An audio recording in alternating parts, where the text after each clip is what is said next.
again for attending our webinar on 7 tips to personalize your website. My name is Mike Garcia. I am your host for today. I am also the marketing manager here at iMatrix. So we've done these in the past before, and things have changed, new features, different things, different trends as far as Google goes, things like that. So we wanted to go ahead and touch base on something very similar, and again, do 7 tips on how to personalize your website. Make it a little bit different than, let's say, the guy next door, across the street, a colleague, what may be. So we want to make sure that you guys maximize the full potential of what you currently have as a website and what you can do to continue to nurture that website, as well as easy tips for you to, again, customize it, cater to your practice. That way you don't have to do a lot of work, and it makes a big impact for a little effort. So again, what we're going to go ahead and cover today in our presentation is why a personalized website is necessary. Again, why you want to make it custom to your website, so that way it's not the same as every other one. The way I use an analogy is basically a gas station reference. Usually when you see gas stations, you probably see about 3 or 4 almost on every single corner, and really the only one differentiator is probably the price, or maybe even the type of gas or whatnot. So there are different differentiators in there, but again, that's kind of the whole mentality. We don't want to have your practice or your website be exactly like the person right across the street or your colleagues.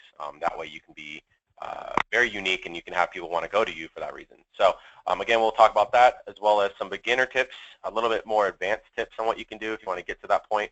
And again, this isn't 7 tips on what you absolutely have to do, all 7 tips in order to kind of accomplish what you need. Again, you can even touch 1 or 2 or 3 tips. It's just really kind of based on how much time you want to put into it and how much effort you think you want to put into it. So they're all equally just as good, and we're going to go ahead and go over each one today. So first tip will be introducing your office. You want to make sure that you, of course, introduce who you are, what your office does, basically what you guys do as a service, that kind of thing. Meet the staff is very important. A lot of people are very apprehensive when it comes to specific offices, doctor offices, things like that. They have this kind of like a stereotype of being cold and rigid and things like that. You want to make sure that it's welcoming to people, that the staff there are friendly, that people like to go there because they like the way that they're treated. Giving you a great example, I have a dentist who isn't necessarily near me anymore. I actually moved away from them, but I am willing to travel to go to them, not only because of the service, but because of the staff. They're very, very friendly. So people want to see that kind of thing. You want to describe your services as well. Like I kind of mentioned, you want to make sure that you have specific services covered. You want to make sure that you explain thoroughly what your services do, and in layman's terms. I mean, I know a lot of times people put a lot of technical jargon in there. A lot of times people put specifics, but you really want to make sure that it's explained in a way that people can understand it. Social media is also pretty easy. Again, it's free, what I consider free PR. It's one of those things where it's definitely important for your practice. It's one of those things that you want to make sure that you get the word of mouth out there. It's going to help to spread the word, not only with current clients, but also those friends of theirs, let's say on Facebook, that see that they liked your page, or that they commented, or maybe even shared something that you posted on social media. All of their friends are going to see it, and their family is going to see it. And best referrals always come from friends and family. So social media is important. It's a way for you to get information out there. If you want to, if you're closing off your business for a day, for the holidays, maybe something changed around the area, parking's not the same, anything and everything. It's almost kind of like a bulletin board. It is really a bulletin board to your current clients, as well as any prospective clients. That way they can kind of know what's going on, especially those that are recurring patients that come in, weekly, monthly, however it may be. Then we get into some of the more advanced stuff, which is like blogging. Blogging, of course, is not hard. All these advanced things aren't hard, just by the way. But blogging is not hard. It's just, again, takes a little bit more time. It's one of those things that helps to keep your site current, keep it fresh with new content. Google loves new content. Kind of one of the many, many, many facets of SEO in order for them to rank your website, which is refresh. And refreshing, their refresh rate, I guess they consider it, is something that you want to make sure that your content, your website is being refreshed with new content, maybe new images, anything in general that kind of keeps it up to date. If you're searching for a certain service, or you're searching for anything in general, and you come across a website that's not been updated, for 6 months, a year, maybe longer, people, honestly, and I'd probably say about 90% of the people probably think that business is no longer in business. They really, really view the website and how often you keep that website up to date as a reflection of your business. And they kind of wonder, well, you know, first off, do they even have a website? That's a big red flag to me. If I am looking up a business on Yelp, if I'm looking up a business anywhere else, and I don't even see a website, it's just really hard for me. I know I might be a little biased, but even people that I know, my mom, for instance, she's barely gotten into technology. She's the same way, and she's one of those where if there's no website, it's almost kind of like I'm just going to move to the next one. So with your website being out of date, maybe the content or whatnot, blogging is a great way to kind of help encourage fresh content, help it keep it up in the rankings as far as SEO goes. And if it's lacking in SEO, if it's lacking in the rankings, blogging is definitely going to kind of boost it up a little bit as well. The next one is going to be video. Of course, video we're going to get into a little bit more. Video is going to be based off of, you know, any kind of videos you have on YouTube that you want to embed onto your website, possibly any kind of clips that you have of specific services, things like that. So we'll get more into that. And then the last but not least is the title tags and meta descriptions, which we'll go a little more in depth on. I'd probably say out of everything, that's probably the most advanced piece of this whole webinar, which is, again, the descriptions and the titles of the pages that you have for specific pages that get pulled up on the search engine results page, based on if you have a page for your home page, or maybe you have a specific page. Let's say it's for a chiropractor, it's spinal decompression. If it's for a vet, it could be, you know, boarding or anything like that. Something that is specific to that page that you're going to want to have a short description about what that page is. So it's kind of like a title of a book, you know, and someone's looking at this search engine page of all these different results, and okay, well, how do I choose between which one before I click on it? They could click on every single one, but before they're going to do that, they're going to look at the description, maybe what the title of the page is. Does it go to what they need? Is it relevant to what they need? So that'll be a little more advanced again compared to everything else, but pretty much the advanced stuff is just going to be a little more time consuming. So let's start off with why you need to personalize your website. Again, it's very important. Okay, we get this a lot. We get a lot of people that call in to us here at iMatrix. They actually ask, you know, well, how can I be different from the guy next door? How can I be different than my colleague across the street? You know, we try different things from design pieces, which is definitely one of the biggest pieces to differentiating your website. Another one is basically going to be, you know, what is your competition doing? What are your competitors basically doing to, you know, differentiate themselves from you? It's one of those things that you want to kind of find out exactly, you know, where the scope of things are, you know, as far as if maybe everyone in that area is kind of going more towards this one direction of their website, maybe design-wise or other ways. How do you differentiate yourself from that? There could also be the fact that you have different equipment that they don't have that really makes you stand out. There could be different services that you offer that stand out from them. Think of those kind of things before you start getting into maybe the design piece, the content piece, that kind of stuff. Really kind of break it down and maybe even just bullet point it. And it's super easy. It just really takes 5 minutes to just kind of figure out what's different. And if you really do offer all the same type of, you know, things, kind of maybe see what maybe even differentiates you between those things. I mean, you never know. So make sure that you kind of list that out before you really get started.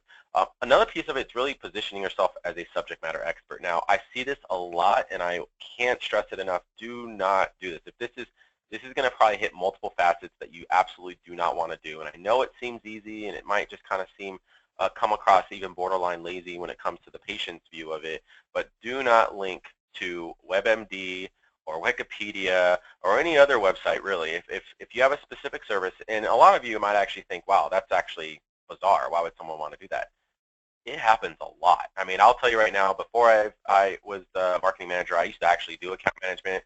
I used to do management with other companies as well. I used to see just random different clients that did that, and there's nothing wrong with that. But you really need to position yourself as the subject matter expert. If you have a link for a specific service or a symptom or a condition, and you're linking to WebMD or you're linking to another website to explain what that is, that doesn't really position you as the expert. It almost kind of positions you as the middleman to direct that person to where the actual information that they need is. And what you want to do is position yourself as the expert, so that way you can have them come to you for any of these needs, which you guys are. You guys are the experts, and you know you are. So you just need to kind of position yourself as that. Breaking down any kind of barriers of the unknown really kind of helps out with any questions people have. And of course, a lot of these questions, they will go automatically to maybe WebMD, or they might go to, you know, All About Vision or any of these other websites that have great information. Not that it's bad, it's great, But for you and your practice, you need to kind of break those barriers down. So by doing so, you can have FAQs on your website. You can basically put certain questions. Let's say you have a service page. Maybe at the bottom put a frequently asked question about that. Again, I'm just going to use this as an example because it's always one question that we get a lot is spinal decompression. Okay, I'm going to go towards the chiropractic area right now.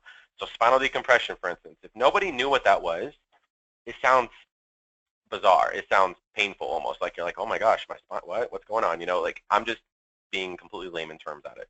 A lot of people don't understand what it is, right? Same thing with their pets, if it's their pets, or if it's maybe with, LASIK. Does LASIK hurt kind of thing?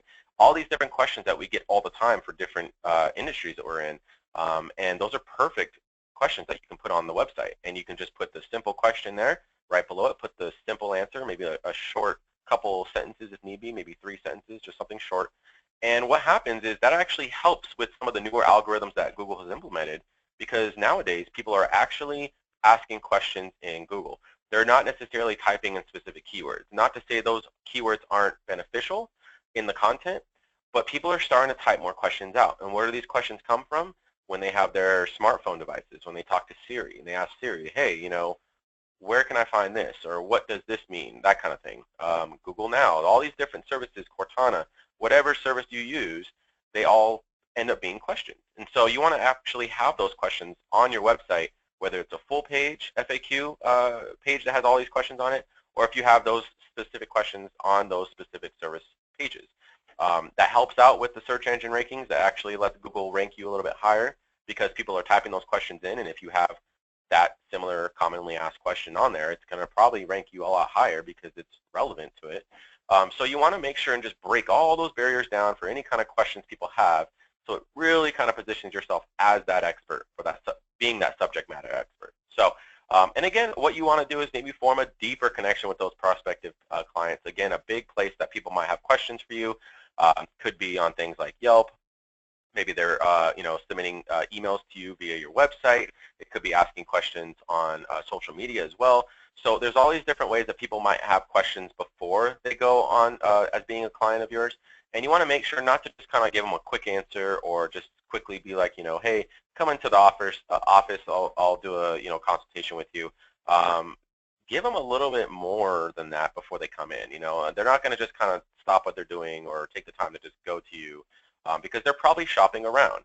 You want to kind of give them more of a reason to come to you as opposed to any other doctor, any other place, right?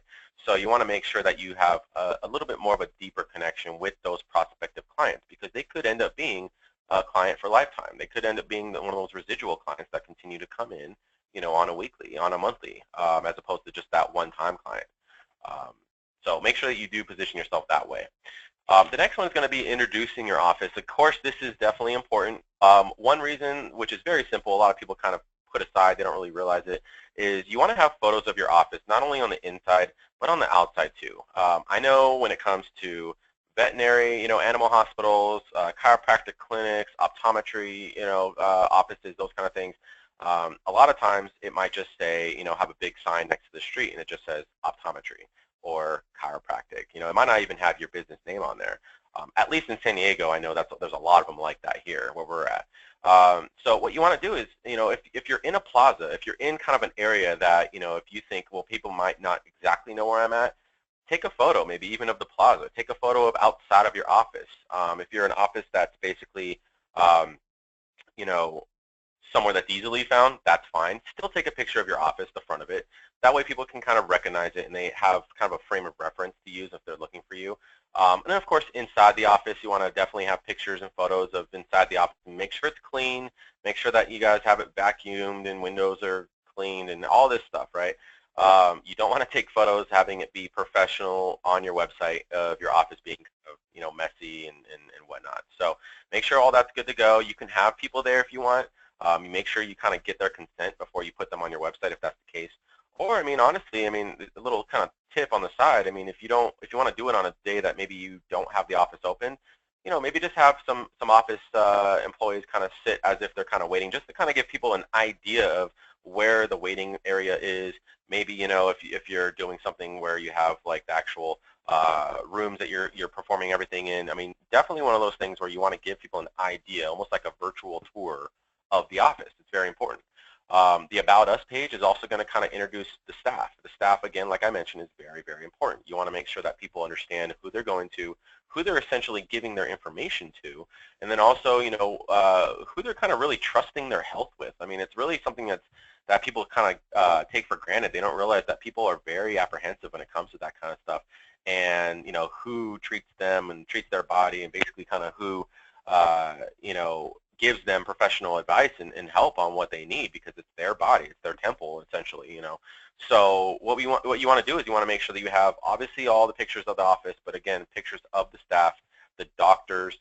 Definitely have some kind of bio laid out, maybe like a CV or something, any kind of certifications that you might have, and then make it more human. That's the problem that we see a lot nowadays, is people are very, very technical, very robotic. They don't really kind of connect with the normal consumer, I guess you can say. I mean, maybe put something on there as far as what hobbies you like to do. Maybe towards the end of it as well, put things about your family. Maybe if you have some pets, what you like to do on the weekends, things like that. That way they can kind of maybe connect with you. And I'll be honest, a lot of times patients, if let's say there's a doctor and he likes to hike, or maybe he likes to surf, okay, and let's say you're here in California, you love to surf. I'll be honest, there's sometimes patients will even just connect with you on that. They're like, oh, you know what, all the other websites I went to, they look great and all, and you surf though, it's cool, we can talk about that. And it's almost like one thing they can connect with you on, and instantly it's like, all right, you already won them, and now they're a client of yours. As little as it seems, I mean, actually sometimes that works. So personalize a little bit more, but make it friendly, make it so it's fun. And again, like I said on my part with the dentist office that I go to, they made it fun. Like they're funny, like they're very welcoming, they're very social.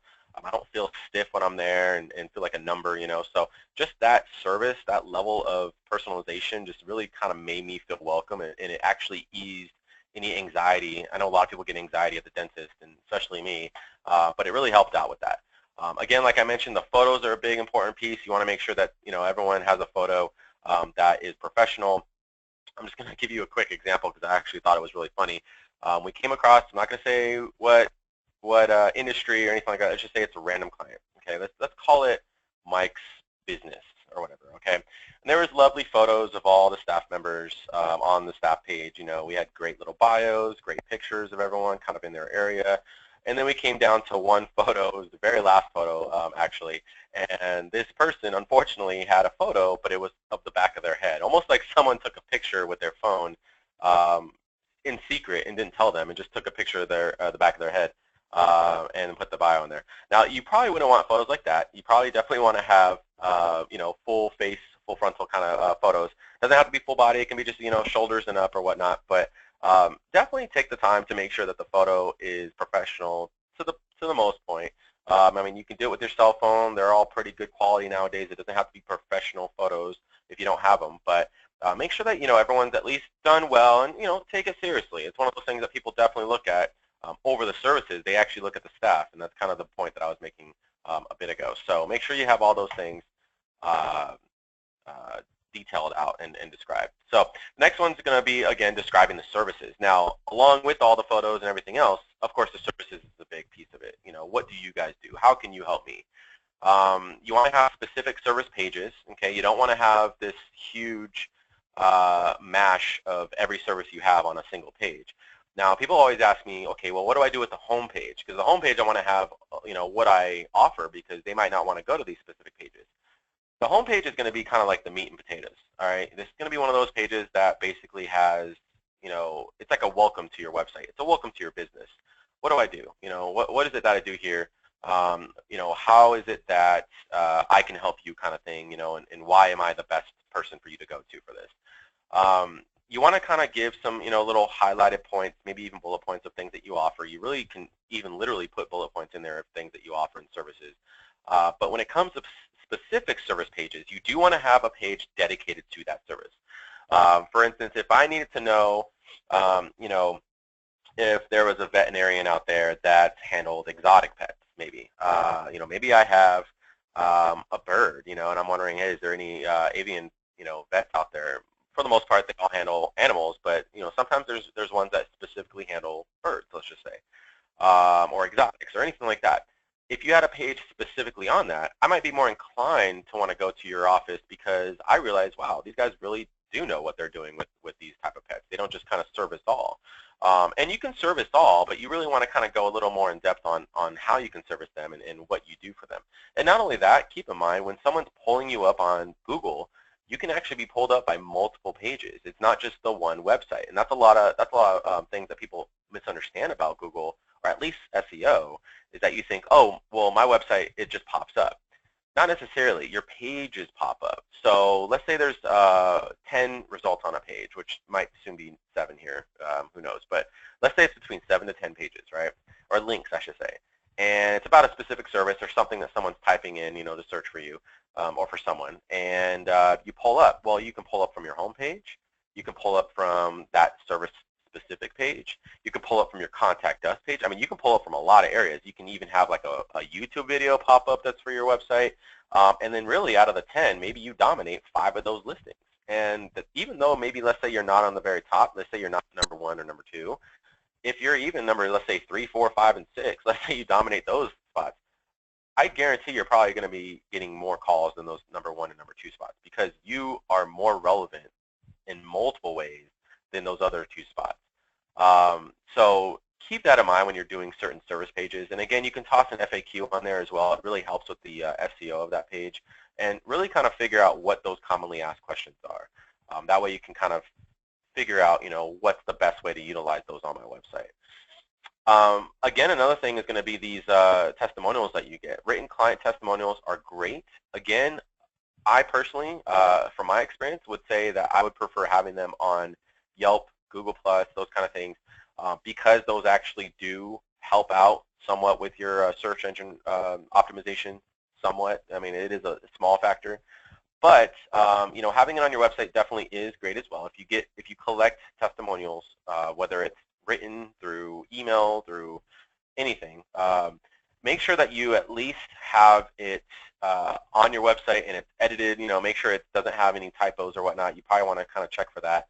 But yeah, go ahead and feel free to put it on your website. You can put it on a specific page if you want to kind of showcase it. You really can have it as text in a banner. You can really utilize it anywhere. It's really just you kind of showcasing the excellent service that you provided someone. And the best way to ask for testimonials is really probably after you've provided a service for someone. It's very hard to kind of go to someone randomly and be like, hey, remember that one time you came in? Do you mind writing me a testimonial for it? As opposed to someone that you just kind of helped out, and they're like, oh, thank you so much. You helped out so much. I'm so glad I came. Like, oh, perfect. Thank you for saying that. Is there a way you can possibly, would you mind maybe putting that on our Yelp, or do you think you might be able to shoot us an email with the nice things that you said about us and things like that? However you want to position it. I mean, the worst thing you're going to get is no, but I guarantee probably 90% of the time they're going to say sure. Maybe they might forget about it, but they're not going to say no. And what's the harm in asking? I used to be in sales before, and I remember one thing that we would always told was don't let McDonald's outsell you. I never knew what that meant, but the thing that they meant was that McDonald's, even though it's not a sales organization really, if you think about it, they always ask for the sale. And I was like, well, what do you mean? Well, they always ask, do you want fries with that? Do you want to supersize that? Do you want to, well, they used to ask that. But it was one of those things where it really kind of made sense to me. I was like, wow. I'm like, you're right. They actually do every time. Now, it might be part of their job, but this needs to be part of your job as well. You need to be able to remember you have to ask for these testimonials if you want them.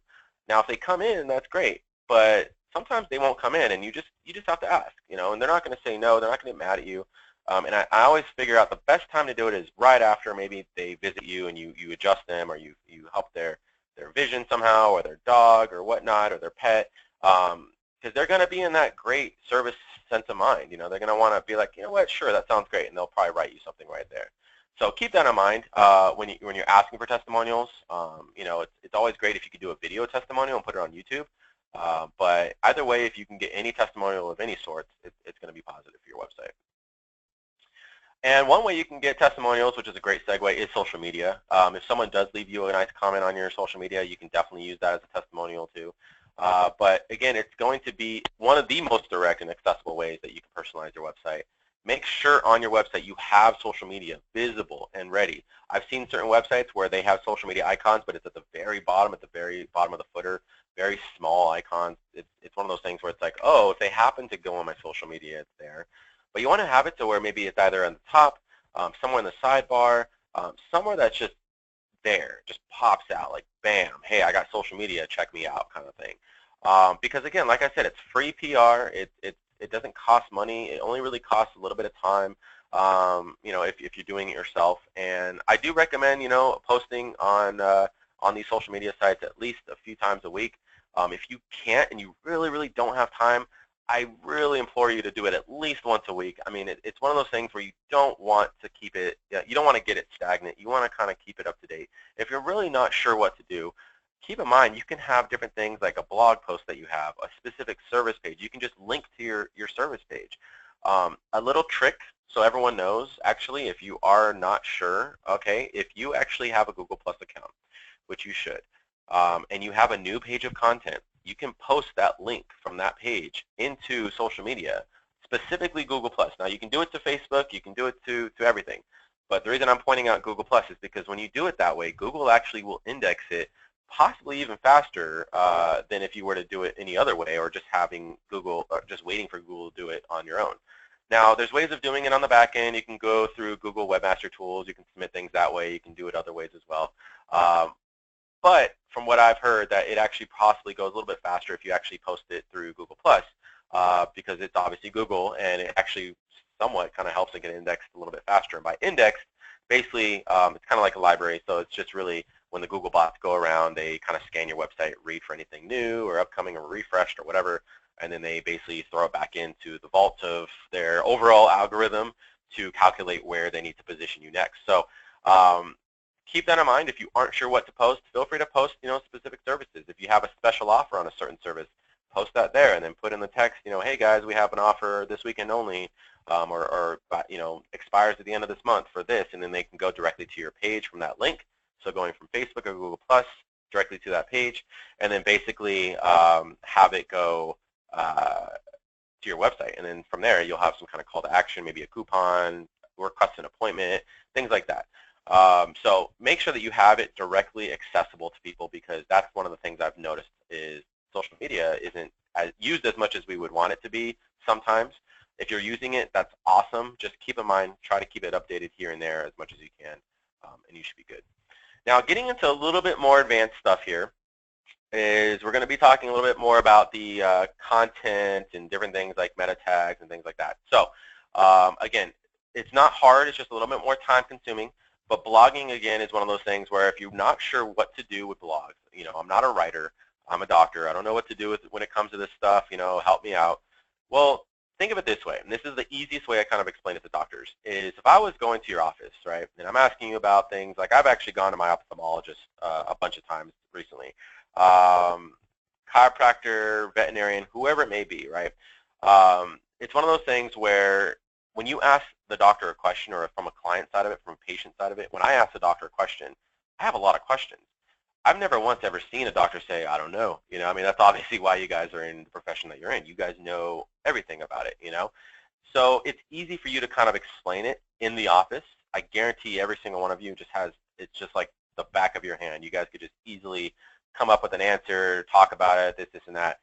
So it's just really shifting your state of mind as far as when you write something. Just kind of think of maybe questions that people come up with that they have maybe for a certain service or symptom or condition or whatnot, and think of it in the way of how you would just explain it to a client or explain it to a patient. I know it might sound easier or harder than that, or easier than that, but it's really simple. I mean, just kind of give it maybe a short, less than 500 words if you want, or 500 words, it's fine. It seems like a lot, but it's really not.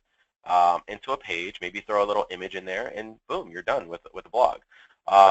Custom content, again, if you don't have one of our current services where we provide custom content for you, if you're interested in that, definitely look into that, let us know. But if you're not, again, it's the same process as doing a blog. A blog is really just a shorter version of a content page. I'd say for content page, maybe 800, maybe 1,000 words, who knows, that could be a little long, it doesn't matter, but no less than 500 words. I think 500 words is going to be perfect. It's just enough for a blog.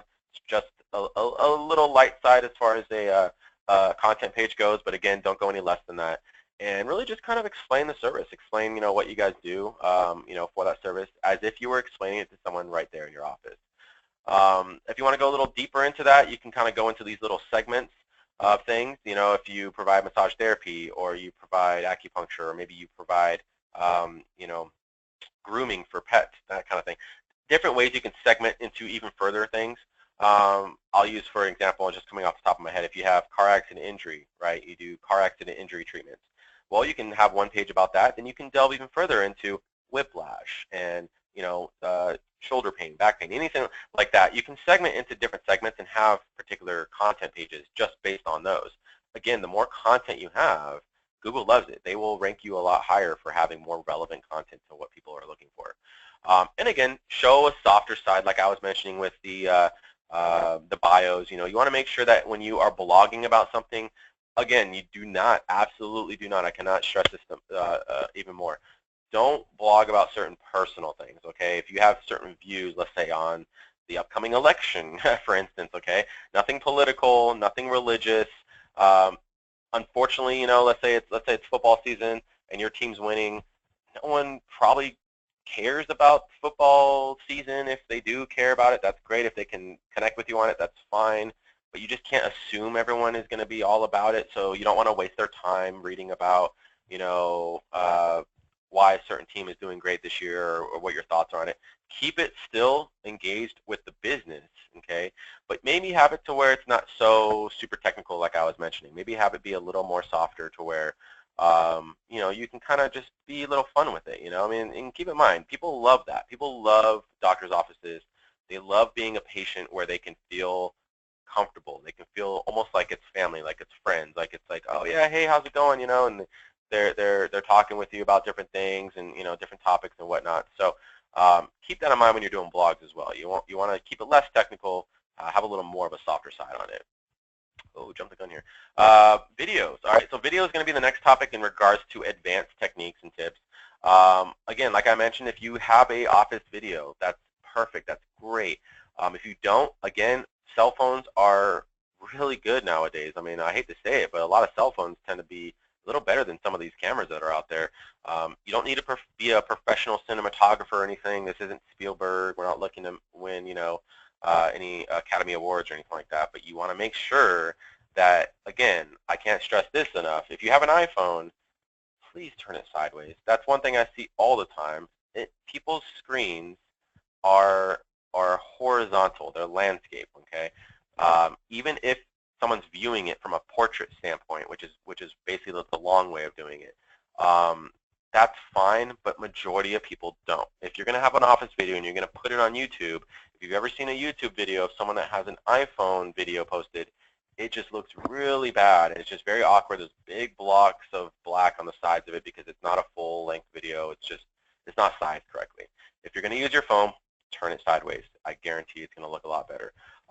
Again, you can do a video from outside walking into the office, maybe a little kind of intro as far as these are our waiting areas. This is our staff. You know, these are where you know, we perform different things in this room, that kind of stuff.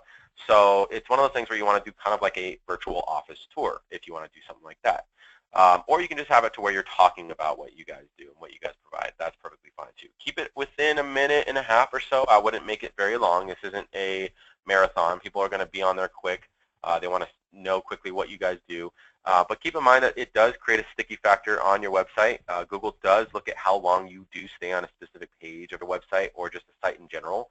So this does definitely help out to kind of give people some time to really marinate on your website, and helps your ranking overall. Client testimonials, demos, FAQ videos, sorry.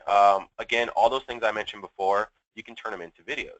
When it's a client testimonial, you can do a video testimonial. If you have a certain little side area, you know, against a certain wall or whatnot that you want to have people express how they feel about your service, about your office, about your business, definitely it's a great thing to do. You can post it on YouTube, which again then helps with your search ranking because YouTube is owned by Google. Google loves when you use their products, and it'll also help to maximize your real estate on the search engine page. So keep that in mind if you're thinking about testimonials and what's the best way to do it. Video is always the #1 way to do it. There is a question here about testimonials, which I'll normally have questions answered at the end of the webinar, but I'm going to answer right now just because it's relevant. Can your testimonials be verbal and you type them out yourself? I'd be careful with doing something like that I would actually request that the person maybe put it down in some kind of email, just because you want, not that anyone's going to go through and audit you, but you want to just make sure that you get it word for word exactly how they explain it. You can essentially do something like that, but it's just always better. I guess that's kind of a last resort type of thing if you can do it that way. I wouldn't go back and think, oh, I remember about a month ago someone said this about our company. I wouldn't go that far back. I think I would keep it recent. If someone said something today or yesterday, maybe even if it was last week, that should be fine. But don't start racking your brain and thinking like, oh, maybe 6 months ago I remember that guy. He said something. No. Then it becomes to the point where you're just kind of almost making up the testimonial because you can't really quite remember what they said. So just be very careful when you come to do stuff like that. You want to make sure that you at least keep it fresh and recent. And if you can, have them write it out or do a video one. That's always the best way to do it. Demos are actually really, really great. Now, people don't understand what does this mean, okay? If you have something specific, like how to stretch, how to, brush your cat's teeth. I know that's a question a lot of people have, like, how do I do anything with my cat, right? Like, do I give him a bath? What do I do with this cat? Because cats like to just be left alone. Like, they're perfect. They do their thing. Sometimes they snuggle. Sometimes they like to be pet and stuff like that. But we are below them. We are humans. They are cats. We are below them, kind of thing. So that's how cats are, And a lot of people have questions about it. So maybe, as a vet, you can be like, hey, this is the proper way to do it. And it's a quick 1-minute video. If it's, how to clean my glasses properly, how to clean my contact lenses, how do I stretch after this, or that, or whatnot. There's easy ways that you can actually do a little video demo of that, and that actually works just the same way as like an FAQ video kind of thing. But an FAQ video, which is the next one, is basically just kind of you answering questions that people have. But instead of having those questions on the website, you're actually verbally doing it. You're showing it in a video. You're explaining it so that they can just digest it that way. Again, some people like to digest videos more so than reading stuff if they're on the go or however it may be. So that might be also a good thing that you can do. But there's multiple ways that you can actually get that information out there, and these are all great ways that you can do it. All right, and last but not least, this is a little more advanced. This is one of those things where, if you're not really sure what to do, let us know. Give us a call. I'm not going to blame you if it's one of those things you don't quite get. But again, this is one of those tips where, if you want to just take the extra mile, you want to just take it a little further than that, try these things out. This is actually going to help out. And this delves deeper into SEO and deeper into like what you need to do for your website. How do I get it to rank better? How do I get certain services out there that I want to really have kind of promoted, because I really need to get this service up because it gives me a lot of revenue, or whatever it may be, right? So these are different things that you can do with title tags and meta description. Again, a title tag is going to essentially be the title of the page, let's just say. So let's say I'm a mechanic, okay, and I got Mike's Mechanic Shop, right? I do an amazing job, best mechanic out there, okay? No one's like me, right? Of course, there's tons of mechanics out there, but how do I differentiate myself? Again, going back to that first step. So what I want to do is I want to make sure that I have this listing on Google. Okay, we just obviously Googled Google. It's like Inception, so I'm just giving you guys this example because it's the easiest one. But Google, right? Now, what is their description? Simple. Search the world's information, including web pages, images, videos, and more. Google has many special features to help you find exactly what you're looking, ... And of course, it gets truncated. So I'll explain that in a second as well. But I'm sure it was going to say what you're looking for, right? So it gives you a quick idea of exactly what that specific page is. Now, Google only has really one page if you think about it. They do have other sub pages like, all the different side services that they have, the support page for Google, things like that. But let's just say it's your business. Let's say it's Mike's Mechanic Shop. So that link will be Mike's Mechanic Shop, right? Or however I want to have that title be. Let's say I have specific titles on, or specific pages on oil changes, transmission, dent repair, whatever it may be, right? I will actually have here where it says Google Maps, Classroom, Google News, those will be those specific pages with their own specific little service meta description. So a meta description is really just describing what's on that page, what they're looking for. It's really kind of just giving them a quick, hey, is this what you're looking for? I got what you need kind of thing. I almost think of it, and this sounds really weird, this is just how my mind goes, but it's almost kind of like one of those, shows or movies where the guy's got the trench coat, got all the watches, and hey, I got this, I got that, and it's really quick, and it's like if you're interested, you're interested. If not, you're not. Now, hopefully you don't ever come across someone like that. I'm using that as a movie example. But think of it like that. You want a quick, hey, are you interested? You want it? You got it? No? Cool. All right. and you want to really put the information out there so that they understand exactly kind of what that page is going to offer. The reason you want to do that is because you want to be able to, again, have some of these things out there so that you can really promote it. Now, Google has these things like Google Maps, Classroom, Google News, Gmail. These are actually services that they have, that they offer, that they really want to kind of point out there. They want to have you touch them. Now, they might be 20 other ones that they have, but these are really the most important ones. And so think of it the same way with your business. You want to be able to really promote the ones that you have, that you want to promote, and you want to put little descriptions of exactly what they do. Now, keep in mind you can have multiple pages where you might have each one of these pull up separately in the search results page. Those descriptions will, transfer over to those as well. You don't have to do multiple ones. But essentially, each page will have its own title tag, and it'll have its own meta description. Now, when it truncates, that means it's a little too long. I believe, correct me if I'm wrong, or I guess no one can correct me on here because no one can talk on it, but I think it's 70 characters. It might be a little bit more, but where it starts to get truncated. And it's characters, not words. So depending on the length of the character, it could be like, a G is longer than like an I or whatever. It's really the length of it. It's kind of weird. So it will truncate it. So keep that in mind. At least here, the first sentence gives me an idea of everything that they offer. And then the second sentence is kind of, a little fluff at the end, but it's fine if it gets truncated off. So keep that in mind when you're putting these descriptions. Don't put these long, huge descriptions. It's not a paragraph. It's not a content page. It's really, really short. Think of just how can you explain the service in one page. Now, if you're wondering, where do I input all this information? How do I put title tags together? Where do I add the meta descriptions? That is in the overall in your back end of your website. Now, if you're not sure where to do that, difficult doing it on a webinar. I can't really show you guys here. But feel free to give us a call. We can definitely show you where to do that. You can call our support team. If you have an account manager, you can call them as well. They're already doing this for you. If you have one of our higher end packages, we're already doing all this for you. If you would like to have it done for you, again, we can do that for you. Give us a call. We'll talk to you about the different services that we have to offer you for that. But if you want to do it yourself, that's perfectly fine as well. Just give us a call. We'll kind of show you exactly where to put it. And from that point, you should be good to go. And that way you can have it very optimized for when someone searches for you on Google. And then everything else that we talked about in here will actually fall into place, because once they get to your website, they'll see how beautiful and how wonderful it is after you took this webinar, and you kind of are now more educated on what to do to really customize your particular website. So with that, I'm going to go ahead and leave it open for some questions. We do have some questions here. I'm going to go ahead and answer them in the order that we received them, just so everyone understands. Again, if you have any questions, give us a call. We will give you a free website evaluation. It will not cost you anything at all. We're not going to try to close you on anything. We'll give you the evaluation. We'll kind of tell you where you're at. If you're interested maybe in a certain service, we can explain how that would work for your business, those kind of things. Let us know. It is completely free. We'll completely audit your website and see what we can do to help you improve it if you're really interested in that. We also do have an exclusive attendee offer for those that are interested. Just go ahead and give us a call. Go to the website if you feel like it.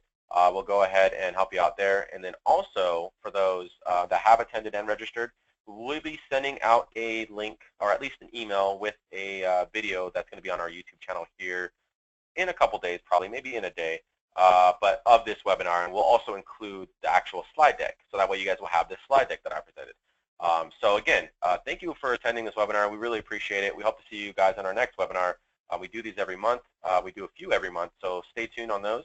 And again, I'll open it up to some questions. If you have them, feel free to type them in the question module, and I'll go ahead and answer them as we get them going. So first question is, how often should the website be refreshed? Great question. So again, I would honestly say as often as you can. And I know that's very, very broad, very vague kind of almost. I would honestly say don't let it go a month where it hasn't been updated.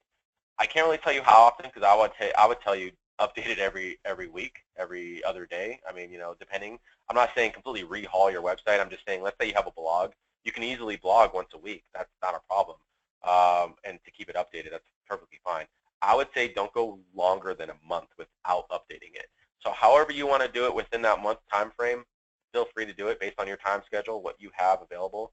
But definitely, I wouldn't do it every day, multiple times a day. It might be a little overloaded, but at least not more. Don't go longer than a month of refreshing your website. Sorry. Next question is, do you like labels under pictures? Labels under pictures. Okay, so might need a second part of that question. I think I know what your question is, if I can understand it right. So correct me if I'm wrong. Labels under your pictures. Now, there's a couple of things that I think that you can do. One is what I think you're talking about, which is literally having a picture and having a little kind of label under it of, let's say it's a doctor picture and it'll be like, the doctor's name, or if it's a picture of a service, you can put the name of the service there. I probably wouldn't do something like that, because if you're going to have a picture of something, it's going to be on a page about that picture. You see what I mean? So you want to have the picture be relevant to that. Let's say it's an About Us page and you have a picture of the office. Don't really need a description or any label under the picture explaining that's the office, because what the title of the page will probably be the office or About Us. It's kind of common sense in that part. Now there's another piece of it which might be a little more advanced, which if you're thinking of that, that's great, which is called an alt tag. And an alt tag is something that you can actually do on the back end, where you can almost kind of like a title tag of a web page that we were talking about with the description and the title tag. This is going to be more of what they call an alt tag, which is your labeling on the back end of the image. So that way when Google searches through your website and they scan it, they actually not only see the content, but they see that the pictures are also relevant to the content. So it adds that relevancy, and it adds even more juice to your SEO ranking. So that's a good thing to do as well. It's not 100% of a necessity compared to the meta description and the title tags for the content piece, but it's a great addition to it. It's hard to explain to certain people because people don't realize that SEO is multifaceted. I mean, it's so many different reasons for the algorithm to catch this and that. It's not just one silver bullet that kind of gets you there. So the more and more and more you hit all these little facets, the better you're going to do. And that's really where the time management comes in. And that's kind of where we come in as far as being able to handle it for you. It does become kind of consuming as far as time goes. But again, if you want to do it that way, that's great. But as far as putting a little teeny label under the image, I probably say there's no need to do that. Another question, which I did mention, do you save this webinar so that we can review it? We will have this webinar on our YouTube channel. So we will be sending out an email about this webinar so that we can go ahead and email it out to you guys, and it will be available on our YouTube channel. You can go to iMatrix.com, check out our YouTube channel there. In fact, open it up for you guys real quick so you can kind of see. All right, YouTube right on the top, just up here. Okay, all of our other social media you can check out as well. But all the different ones that we have are here. We actually have a playlist for webinars specifically. So we've got about 56 webinars in there. I'll probably have a lot of old ones that I used to do, but we have a lot of great content in here, and all the different webinars that we have are in here. Keep in mind, it does start with the oldest ones first for some reason. So we have old ones from Facebook in 2013 and whatnot, but if you go all the way to the bottom, you'll see the latest ones that we have are towards the bottom. So feel free to go ahead and check them out there, and we'll be putting this one up there soon. Are we able to enroll our clients to a newsletter through the back office? You can add them as a contact. So there's a couple ways of doing it, yes. One way is going to their website, and then let's say a let's say a client goes from the front end and they want to sign up for a newsletter. That's one way. And then they choose which newsletters they want to be a part of. What you can do, if they're already a client, you can go through and you can actually go to that specific client. You can edit them. You can add them in that way. Or if they're not a client and you want to add them as a client, you can do it through that process as well. So when you upload the client, you can upload them individually or through a CSV file, which is usually the best way if you have multiple clients. But if you want to cater to each individual client and what their needs are as far as a particular type of newsletter that they want to receive, because there's multiple newsletters, then you want to do it on an individual level, and you want to click on those boxes that you want them on. But there is a way to do it via mass upload, and there's a way to do it if they're already a client. You just go into your client contacts, and then basically you can edit them, and you can add them that way. If you can't, then I would recommend deleting them as a contact and just re-adding them in. That way you can adjust the newsletters accordingly. Okay. Great. So it doesn't look like we have any other questions. Again, if you guys do have some further questions or want something more personalized, give us a call. Again, 1-800-462-8749. That's 1-800-iMatrix. Go to our website, iMatrix.com. Shoot us an email. We'll be more than happy to help you out. And again, I want to thank everyone for attending our webinar today. We'll have more webinars in the future, very soon in the future, and we'll make sure to keep everyone updated on that. That way you guys can be educated on what best practices are for pretty much everything with your business. We're here to help you. And thanks again. Have a wonderful day.